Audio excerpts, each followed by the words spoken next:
Welcome back to The Choice Behind the Camera. We are now going to our final part of our podcast discussion. Again, we are joined by our two special guests, Mr. Jericho Cheriat and Miss Ana Karenina Ramos. Before we start po, we forgot to ask the question na what are the most common parang limitations or challenges pagdating sa industriya po ng filmmaking po, Miss Ana?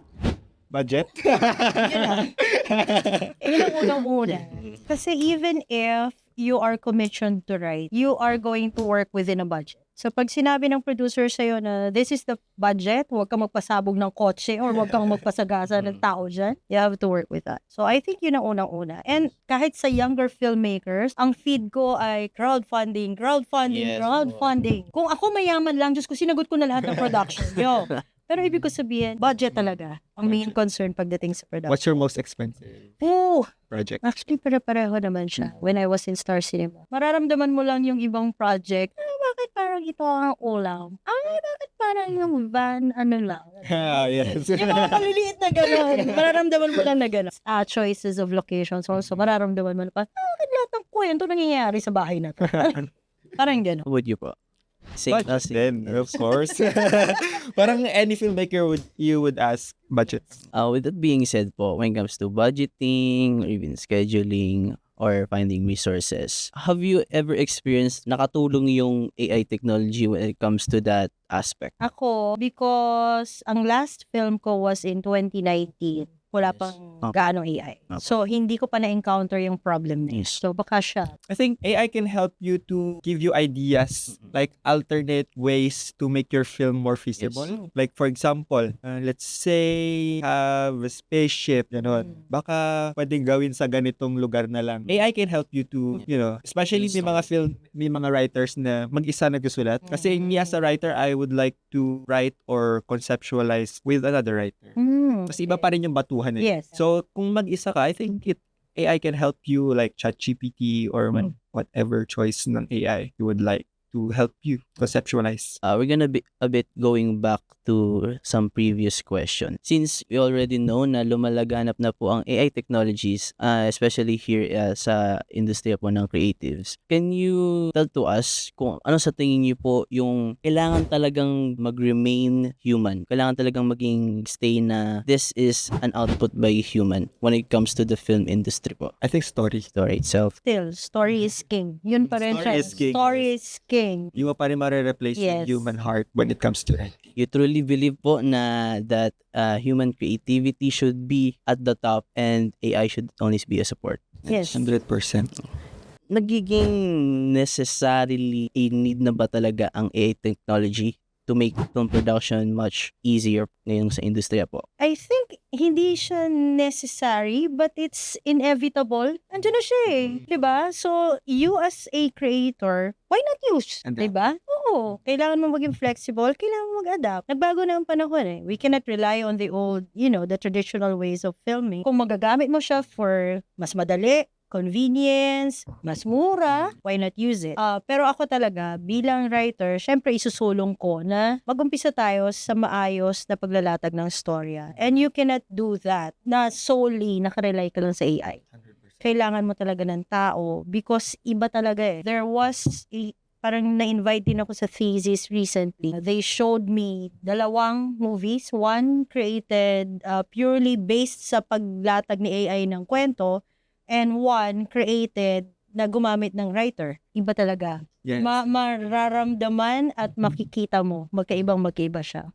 So, if any, ako talaga, if we can keep the human in writing, the better. Pero, wag natin sabihin na hindi tayo gagamit ng AI or hindi tayo gagamit nitong mga AI tools na to. Because it's innovative. Yes, hindi na siya aalis. It's there. Yeah, I agree. You need to adapt or else mapag-iiwanan ka. Yeah. There's a lot of filmmakers pa rin, or especially the younger filmmakers na who resist AI. Kaya nung sabi ko nung before, I was like talking with some colleagues and especially with my co-writer before. Sabi ko, accept ko ba tong project na AI? Sabi ko, baka makancel ako. Sabi ko, ganun.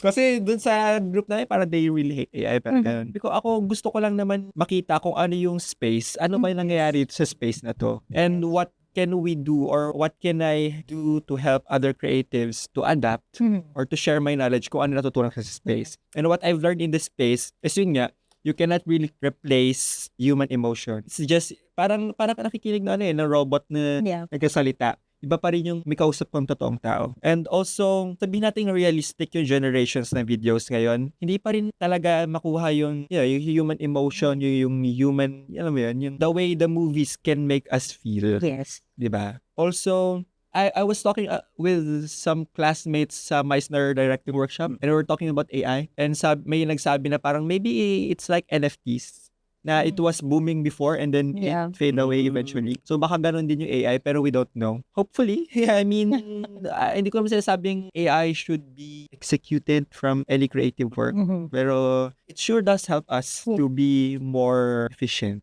in every Yes. ways. Yes. Efficiency. Just like I mentioned from our past episodes, there was a filmmaker who attended a AI filmmaking festival. And actually in the internet, nabash siya ng sobra. From our experiences interviewing professionals in the industry, parang we noticed na ang filmmakers itself ay accepting na sa AI technology. But those who are outside the industry, parang they want to remain it to be traditional. What do you think about that? I guess it depends on what kind of viewer you are. Kung anong preference mo, 'di ba? O kahit binabash siya kasi I am sure merong mga supporters ng AI filmmaking. So it really depends on kung ano yung gusto mo. But syempre, dun sa kinalakihan ko na movies, I would like it to remain traditional, 'di ba? Walang gamit ng, 'di ba, issue pa nga yung CGI. Yes. Ayaw na nga natin 'yan. Ngayon nadagdagan pa ng AI. O, 'di ba?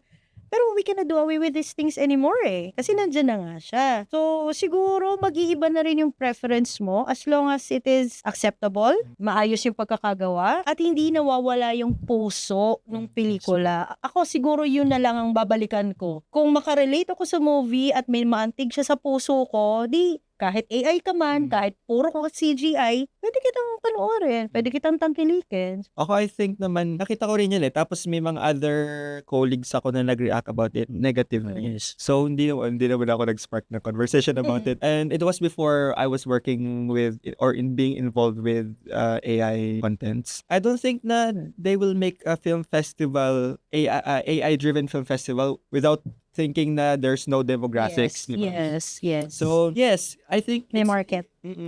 it's your preference na lang as a viewer if you want to watch an AI or not. Kasi there's still hundreds and thousands of movies that are being released every year or even contents sa Facebook or any social medias na you can watch na hindi AI or without even a touch of AI. Eh yun nga, sa CGI din, I think early days parang ayaw ng mga traditionalist eh. Yeah. Pero eventually, yun nga, it helped us to make the movies like Avatar, Yes. Titanic, Lord of the Avengers. Rings, di ba? Avengers that I think everyone loves. Or every superhero movies that we love. You know, even ngayon yung mga, sorry, I don't know if I can, sometimes I watch Encantadia, Sangre, and they use AI on clips. I think to enhance or to speed up, especially nga na nag-shoot sila the night and then the next night, Yeah. they have to Show. show it, they have to air it, diba? So yeah, they are utilizing AI and I think it's the way how will you use AI at the end of the day. Pero if you're gonna ask, of course, 100% human-made pa rin. This has been a very informative discussion po, and hopefully our viewers can learn something more out of this. Thank you very much po for sharing your experiences po when it comes to our industry. And I hope all the filmmakers would learn from this podcast po.